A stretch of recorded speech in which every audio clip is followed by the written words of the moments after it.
So like I did the last time I dynoed it, if you pull this area back here, get into this footwell, there is the fuse that controls the bypass on the exhaust. And I believe it's number 14, which is that guy at the bottom.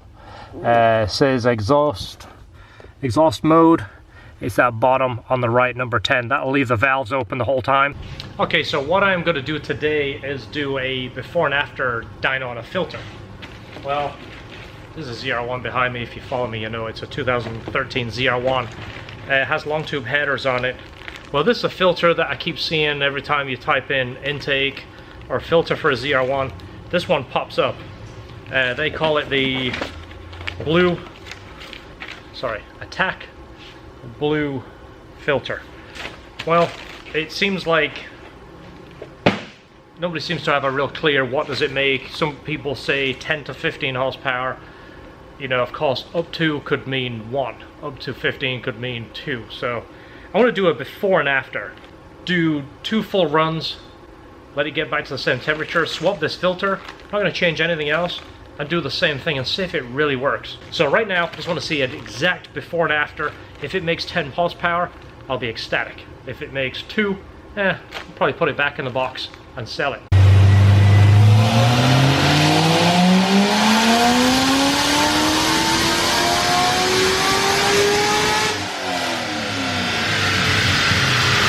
Okay, so that run 580, 539. It's pretty close to what I did the first time. I think I did 585 when I ran it. Run temperature was 176 coolant. Temperature in the dyno right now is 81, and the run was done in 4th gear. So this is what the filters look like side by side. This is the factory one. It actually inserts in the box this way, so this is the part that's exposed, so the air is going down. This one installs this way. So as you see, there's more surface area. There is this times 2. So I can see there is a lot more area. The negative side, I'll tell you, is when you sit this in the box, this is the factory box, when the filter goes in here, it fits in and drops in there. It fits in perfect. When you put the blue filter in, this is being molded. It's being molded around these, which is nice. There is 3 tabs like this that is in the box, and I'm sure it's in all the boxes.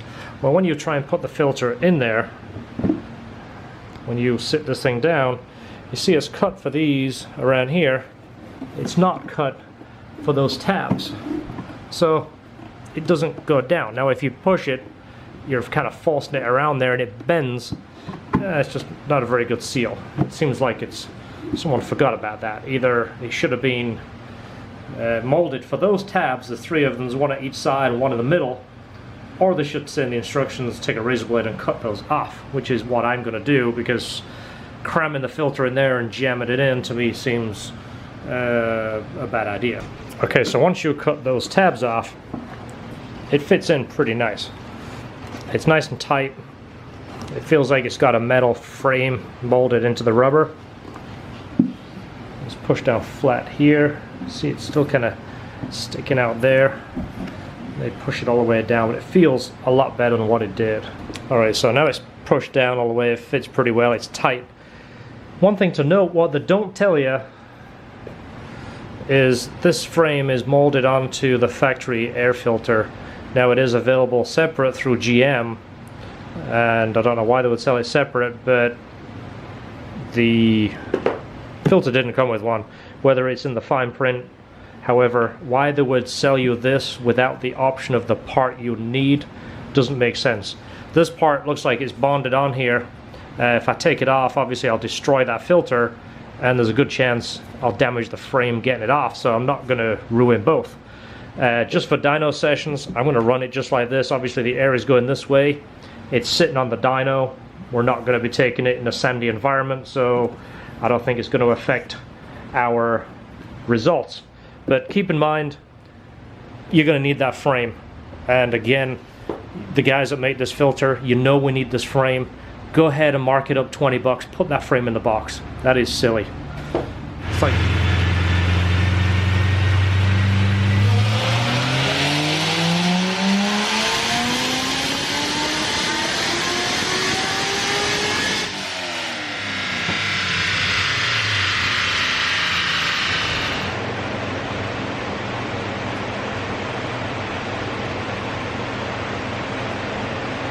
so I'm not going to shut this off just in case you think some of my runs are biased.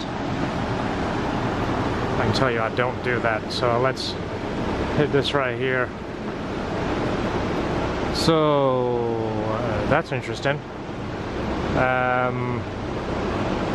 Looks like the peak horsepower did exactly the same, but the numbers don't really make sense. Why did it make all that much power in the mid-range and nothing up top? That's actually pretty interesting. It's kind of close right here, and then obviously our power is all through this mid-range.